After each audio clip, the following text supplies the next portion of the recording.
Now, obviously, we're in a highly politicized and partisan climate here in the United States, but there are certain things that bring the Jewish community together.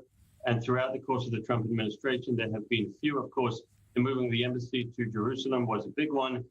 Nikki Haley's uncompromising stance at the United Nations was another one. And I think this today is yet another. The vast majority of the Jewish community likes to see peace, sees this as a very, very positive step. And putting all the politics aside is celebrating today, along with, of course, the Israelis, the Bahrainis, and the Emiratis.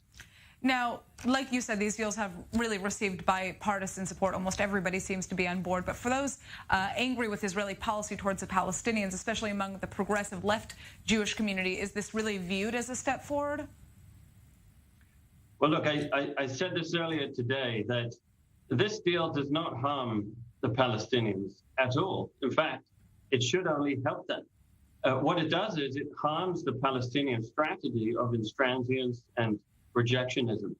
So those that want to see peace and those that want to move peace forward shouldn't encourage the Palestinians to take that position. And yes, unfortunately, we have seen quite a few that take that position. It's damaging and really, to use psychological terms, it's what I would call enabling, and certainly keeping this ongoing conflict alive for as long as possible. Now, U.S. presidential elections are quickly approaching. What can we expect from Jewish votership? I mean, who will Jewish voters be supporting? And will these normalization deals impact that? Well, there were some numbers that came out. There were some polls that came out recently.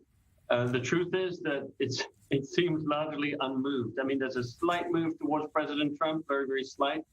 But typically, as long as I can remember, certainly as long as I've been directing coverage of these things, it's about a 70-30 breakdown, heavily favoring Democrats when it comes to Jewish voting in this country.